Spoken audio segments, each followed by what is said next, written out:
No dia 2 de novembro de 1959, na cidade de Évora, Portugal, o professor da Escola Superior de Indústria e Comércio, Joaquim Guedes do Amaral, estava realizando suas tarefas rotineiras quando, por volta do meio-dia, ele foi avisado que OVNIs sobrevoavam a cidade. Quando ele saiu para a rua, pôde observar no céu um OVNI em formato discoidal de cor azul clara que se deslocava lentamente.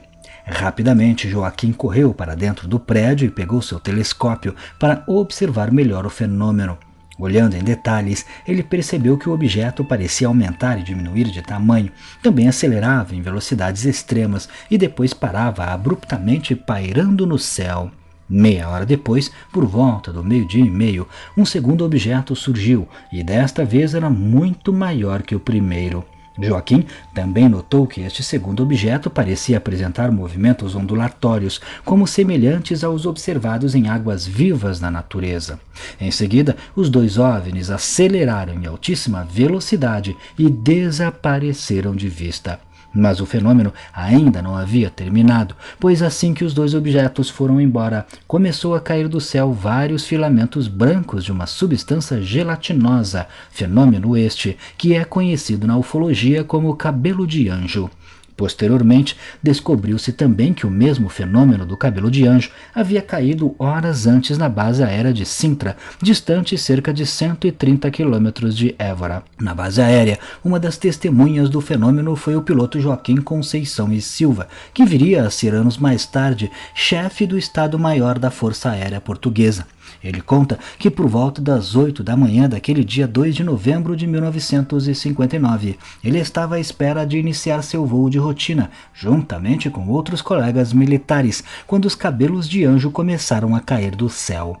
Ele conta que achou estranho, pois apesar de parecer teias de aranha, a substância quando caía sobre suas mãos rapidamente se desmanchava e desaparecia. Apesar da estranheza do fenômeno, que durou apenas alguns minutos, ele e seus colegas pilotos continuaram suas rotinas de voo normalmente e não deram mais importância ao fato. Porém, em Évora, os cabelos de anjo caíram sobre toda a cidade por quase 4 horas, cobrindo o telhado de todas as construções da cidade. O professor Joaquim Guedes do Amaral, assim como várias outras testemunhas do fenômeno na cidade, tiveram a oportunidade de pegar os filamentos e analisá-los com as mãos. Porém, Joaquim foi além e guardou algumas amostras para análise em laboratório. Quando finalmente observou os cabelos de anjo no microscópio, Joaquim pôde ver em meio aos filamentos o que parecia ser pequenas criaturas com cerca de 4 milímetros de comprimento, formado por um núcleo central e 10 tentáculos envolvidos por uma substância gelatinosa, transparente e ligeiramente amarelada. Estas criaturas pareciam estar vivas, pois reagiam à pressão movendo seus tentáculos, encolhendo-as e esticando-as. Joaquim então enviou as suas descobertas para vários colegas e especialistas, sendo que nenhum deles sabia dizer ao certo do que se tratava aqueles seres, e a maioria alegava que sim, eram criaturas vivas, mas que eles não conseguiam classificá-las. Porém, apesar da descoberta extraordinária de Joaquim, muitos destes colegas e especialistas consultados por ele não quiseram assinar suas impressões sobre os cabelos de anjo, fazendo com que todas aquelas conclusões feitas por outros pesquisadores não tivessem relevância científica. Além disso, a ciência daquela época era extremamente conservadora, muito mais do que hoje em dia, o que atrapalhou ainda mais o avanço do estudo daquelas amostras. Ainda assim, Joaquim deixou amostras e todas as suas conclusões em poder da Faculdade de Ciências Naturais de Lisboa, na intenção de que eles finalmente conseguissem descobrir a origem daquelas criaturas. Porém, em 1978, um incêndio atingiu o prédio da faculdade e destruiu todas as amostras e a pesquisa que Joaquim havia feito. Por sorte, Joaquim ainda tinha uma cópia dos relatórios, mas as amostras se foram para sempre. A investigação do incêndio constatou que ele iniciou-se bem próximo de onde estava a criatura de Évora e nunca foi apontado quem ou o que iniciou o fogo, o que fez muita gente suspeitar de que aquela ação era intencional, de que alguém quis se livrar daquelas amostras que poderiam, talvez, ser a primeira evidência de vida extraterrestre da história.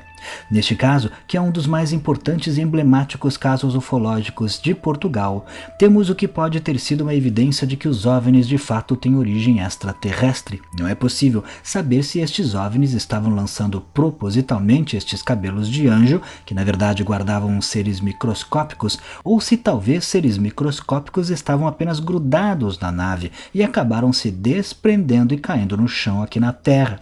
Vale lembrar que a contaminação de micro-organismos nas espaçonaves enviadas por humanos para o espaço é uma preocupação dos cientistas. Por isso, todas as sondas que são enviadas para o espaço sempre são construídas em ambientes controlados para que não levem micro-organismos terrestres para outros corpos celestes. Ainda assim, isso é algo quase que inevitável, porque não é 100% garantido. Inclusive, já foram identificados, por exemplo, tardígrados, que são criaturas terrestres que conseguiram sobreviver do lado de fora da Estação Espacial Internacional e que já foram analisados e foi descoberto que eles podem sobreviver por um longo período de tempo em temperaturas extremas, radiação solar e até vácuo do espaço. Então talvez estas criaturas de Évora fossem micro-organismos alienígenas do planeta natal dos seres extraterrestres que pilotavam a nave, que assim como os tardígrados conseguiram sobreviver à viagem espacial. Sendo este o caso, o incidente de Évora poderia ter causado uma verdadeira catástrofe em nosso planeta, pois um organismo microscópico extraterrestre que não tem predadores e nenhum ser vivo da Terra tem proteção contra ele, poderia simplesmente extinguir toda a vida na Terra. Por sorte, e aparentemente, estas criaturas, caso elas sejam de fato alienígenas, não contaminaram ninguém e provavelmente não conseguiram se adaptar muito bem ao ambiente terrestre.